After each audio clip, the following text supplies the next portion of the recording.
Vous l'avez sûrement vu passer.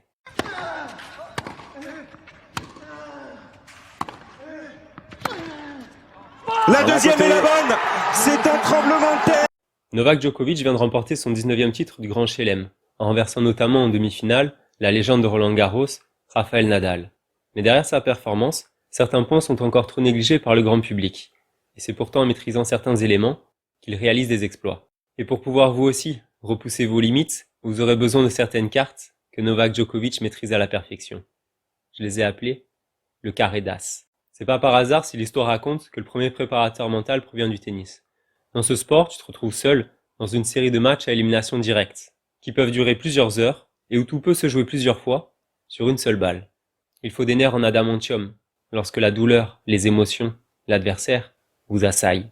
Novak Djokovic est allé chercher l'excellence dans tous les domaines de son sport. Cela concerne le choix de son entraîneur, son régime alimentaire et bien sûr, ce qui se passe dans son esprit. La première carte de Djokovic lui vient de ses exercices de visualisation, qu'il a commencé à l'âge de 7 ans, et qui permettent, entre autres, de programmer son corps à des actions futures. Jelena Gencic, l'entraîneur qu'il a pris sous son aile, lui faisait visualiser ses services sur la musique classique qu'il avait choisie.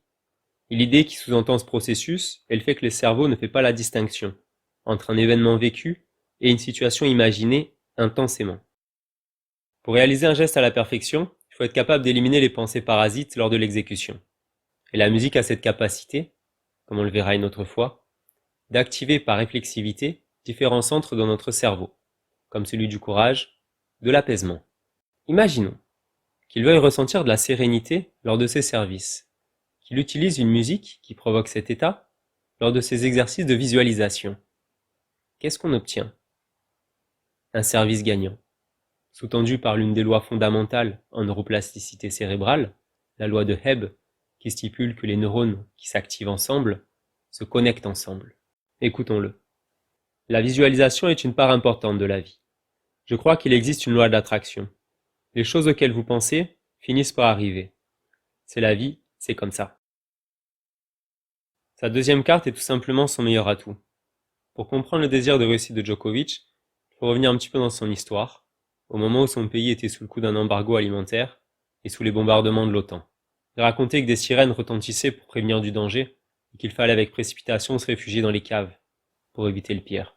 Pour que tu aies la bonne vision des choses, imagine que tu choisisses tes lieux d'entraînement en fonction des lieux qui ont déjà été bombardés dans ta ville, parce que tu as fait le pari que les avions ne vont pas repasser 2 fois au même endroit. Novak raconte aussi que pour ses 12 ans, sa famille et ses amis avaient décidé de fêter en extérieur, malgré les risques, et qu'au son de la musique, il pouvait observer au loin dans le paysage des avions de guerre étrangers. Il raconta par la suite que ce qu'il a vécu lui a donné faim de s'entraîner, de se construire et d'atteindre le succès. Et qu'il voulait prouver au monde qu'un enfant issu des Balkans pouvait devenir numéro 1 mondial. Isabelle Nchopé, une psychologue qui a travaillé avec de nombreux champions, postule l'idée qu'il est fondamental d'avoir identifié d'où vient notre désir profond de gagner, et que savoir pourquoi on désire une victoire est la plus puissante des armes qu'un être humain puisse manier. L'idée, c'est aussi que le sport peut être un vecteur pour combler des manques, ou compenser à travers les succès des profondes injustices ou souffrances. La réussite peut être au rendez-vous sous certaines conditions, car comme poursuit cette psychologue, un traumatisme crée une faille qui libère une formidable source d'énergie, qui permet aux sportifs, mais pas qu'à eux, d'accepter les innombrables sacrifices auxquels il faut concéder pour réussir. Sa troisième carte maintenant est celle qui lui a fait atteindre l'excellence. Le surplus d'énergie qui mène à aller chercher les plus immenses victoires est aussi à double tranchant, car un esprit de revanche qui te consume peut venir créer des tensions internes en compétition, à cause d'enjeux parfois surdimensionnés. Et c'est ces enjeux qui limitent les performances. Peut-on imaginer qu'un jour Novak Djokovic s'est investi lui-même d'une mission, à travers sa pratique sportive, de rétablir l'honneur et la fierté de tout un peuple meurtri? À force d'échecs, Novak Djokovic a pris conscience qu'il fallait se concentrer sur ce qu'il y avait de plus important dans la vie. La famille, notamment les enfants, grandir intérieurement, aider ceux qui en ont besoin. Il a réussi à dissocier sa carrière sportive de son bonheur.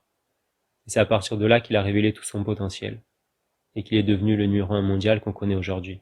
Isabelle Nchopé conclura que, pour réussir, le champion aura su dépasser son malheur, car la réussite est interdite à quiconque n'aura su s'extirper de son mal-être, au moins provisoirement. Sa quatrième carte est assez pratique, car elle facilite ses conditions d'accès à l'état de performance. Parce que oui, Novak Djokovic pratique différentes médiations psychosensorielles. Concernant la méditation pleine conscience que j'ai déjà développée, il faut rappeler qu'elle permet de faire partir nos actions d'un centre de calme, elle nous permet de rester dans l'instant présent, de chasser plus rapidement les émotions négatives, d'augmenter la connexion entre le corps et notre environnement. Elle nous entraîne aussi au vide de la pensée, qui fait diminuer nos temps de réaction. Concernant le yoga, Novak Djokovic explique qu'il voulait améliorer sa manière de respirer. Cette pratique a non seulement amélioré sa respiration, mais aussi sa force mentale et ses performances, parce que le yoga développe la paix intérieure et le calme chez ceux qui la pratiquent. Ces médiations permettent aussi surtout la prise de conscience. C'est extrêmement important parce que la plupart du temps on est en mode automatique. Et la prise de conscience permet de faire un choix. Le choix d'écarter de notre tête la voie qui nous mènera à notre perte. De choisir à la place, de suivre la voie qui nous mènera vers notre meilleur niveau. C'est de ça dont parlera Djokovic après la finale, lorsqu'il a été mené 2-0 contre Tsitsipas. Comme vous pouvez le constater, Novak Djokovic dispose de beaucoup d'atouts. Et il y en a encore un qui pourrait beaucoup vous aider. Et il dit « Grandir en temps de guerre m'a appris une autre leçon cruciale. L'importance de garder un esprit ouvert, et de ne jamais cesser de chercher de nouvelles façons de faire les choses. Comprends dans ta pratique quel est le sens profond, et tu auras trouvé en toi le plus précieux des filons.